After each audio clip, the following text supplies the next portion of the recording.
Hello and welcome to season 2 of the Academy, driving women entrepreneurship and expanding business frontiers. On this premiere episode with me is the CEO and proprietress of Kaizen House School, Mrs Omowunmi Adetipe. It's great to have you with us on the Academy, ma'am. You're welcome. Alright, so could you please share with us a bit about your professional background and how you started Kaizen House School? My professional background, I studied industrial relations and personnel management of all things. But somewhere along the line, my third year in university, I got the call, so to speak, to start up a school. How did I start up a school? Purely, well, there's been an innate desire to work with children. But you know, like it is here in Nigeria, teaching profession is not a glamorous field. And it's something I've always run away from. But we got talking one day, I was discussing with my mom about what she will do after retirement. And as we were discussing, we broached on the subject of her starting a creche or a preschool.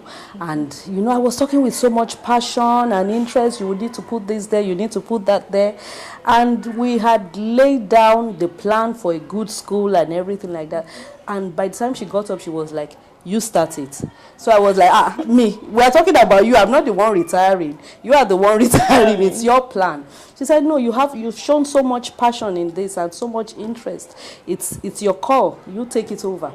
And by the following morning, my dad came. I met my dad at breakfast table and he was like, I hear you are going to start a school. And okay, we have a property in Magodo. You go and take it over. And they had laid down the plan before me. So it's something that found me, really. And since industrial relations and personnel management, I have gone on to study Montessori. I have gathered experience working with other schools. You know, those were the initial things I did at that time that has prepared me for where we are now. So that's basically my... But what exactly is Kaizen House School into, and what age? Kaizen House School nurtures children from 0 to 10 years presently, although we have a vision of going into secondary school much later. But right now we nurture children between the ages of 0 to 10 years old. Wow.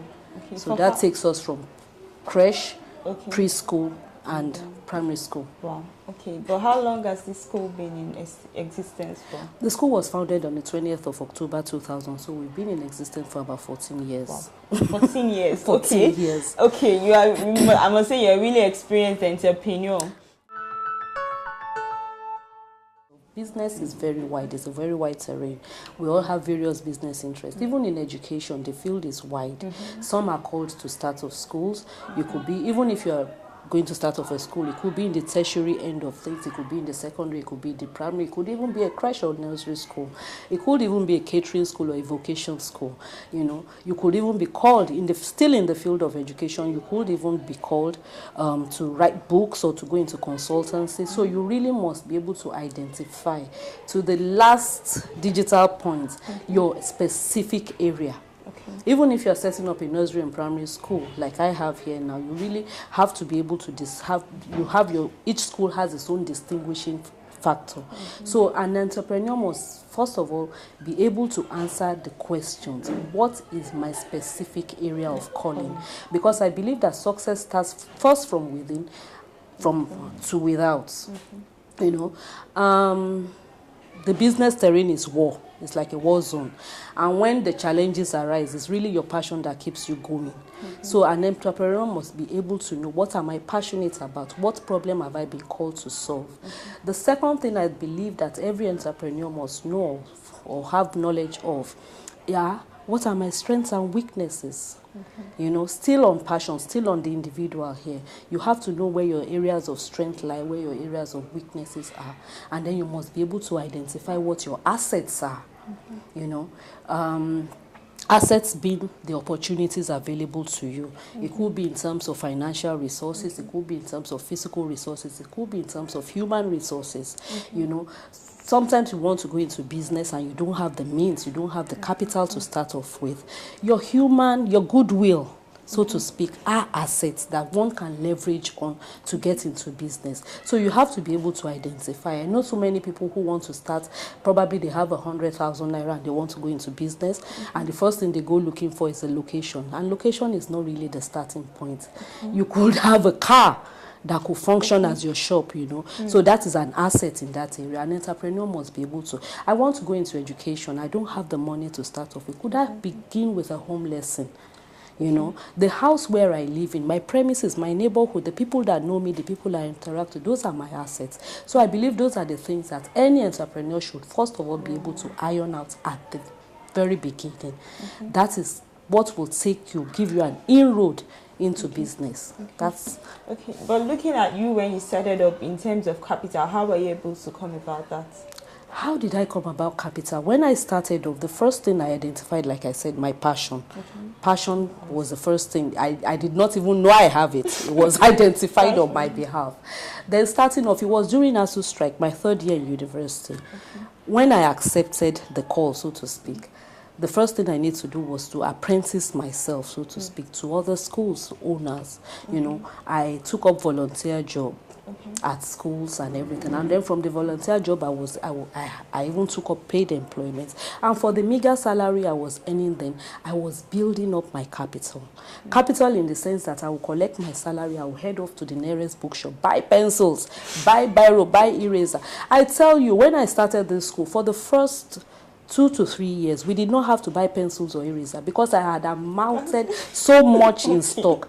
By the time I called people for the opening of the school, they were like, is this an existing school? Or you know, because I had so much. I used to have a very big carton in my wardrobe, in my room then. I would buy things and just dump it in the carton. And by the time I got the premises, I was ready to fly. You know, so starting from your own resources is the first starting point. I won't advise anybody to start a business on a bank loan or on any form of loan for that matter. Be that as it may, I also leveraged on the support of my family. I cannot, I wouldn't be here without that. I would not deny that. Because, of course, like I told you, the human capital, the goodwill I have with my parents and the few family members that know me then, they were able to rally around with me and give me the support because they saw the passion and they knew what I would do with it. I was able to get 100,000 here from this uncle and before you know it, Kaizen House School is what we have today. Being a female and being an entrepreneur, it's just like saying the same thing. You know, you cannot explain a woman and the role a woman takes on in life without having defined entrepreneurship. Women are natural born entrepreneurs. Okay? Entrepreneurship is at the heart of femininity. Because simple O-level economics tells us that entrepreneurship is that which harnesses the strength of other economic resources to achieve a desired or preferred end or objective. I want to cook a pot of soup. I harness the strength of tomato and pepper and I produce what? Women are natural productive. We are problem solvers. And that is what entrepreneurship is all about. So all this talk of women should not be in business, blah, blah, blah, I totally disagree with it. And I've taken my time to look through history and traditions of our people. And I find it so strange. I wonder where that idea comes from. Because all you need to do is take a trip to just Abeokuta there. You will see industries, age-old industries that have been established by women. The Adire thing, it's women that started this and it's women run. The people that make this locust bean, it's a women industry. Take a trip to Osun State. You will see women producing industries, palm oil. You know, these are age-old industries that we can leverage on because it's not even to show us that it's not even in our culture that women should not contribute to society. Women have a right to be in business. Women have a right to contribute to their environment. What the educational sector in Nigeria needs at this time is serious, committed leadership at the national level. Leadership in the sense that we need to have policy drivers that know what they are doing, that can link education to national development. You know, we need to be able to drive our education, the scope or the sphere of our education in line with who we want to be as a nation.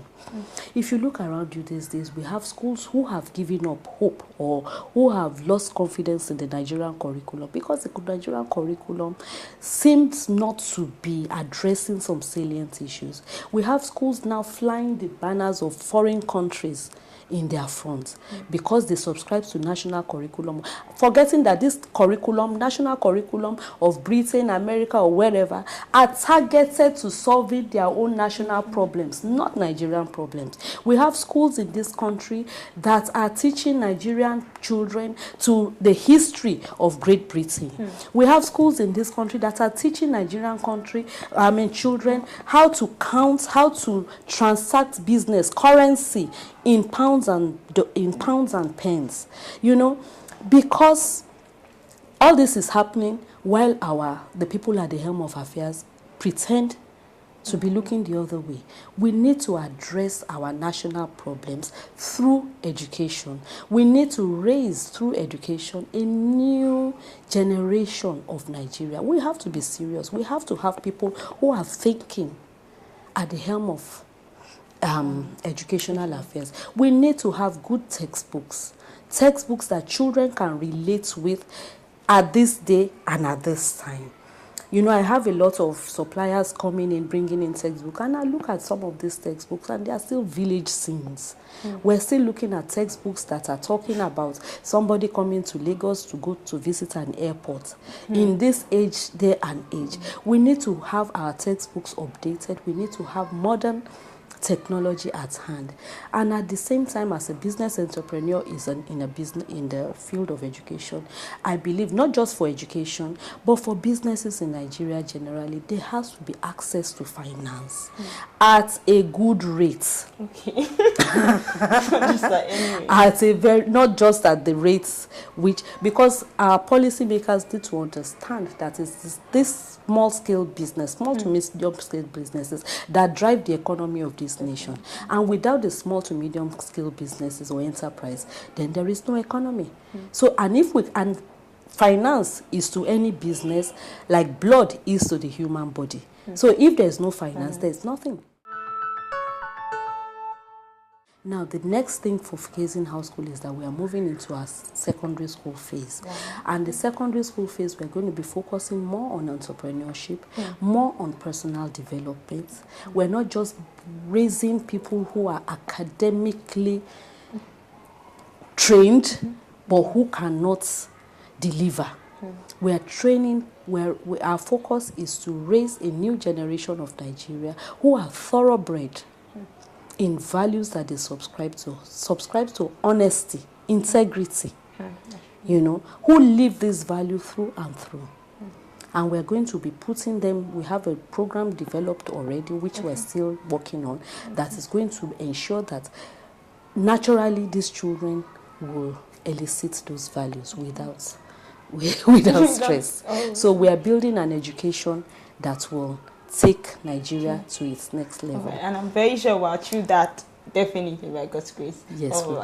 Thank you very much for being with us on the Thank Academy. you. All right, and that'll be all on the Academy for this week. If you have any questions on the education sector, starting up a business in that sector, please do reach us at theacademy@webtvng.com. Thank you very much for being with us on the Academy this week. Till next week, thank you so much for watching.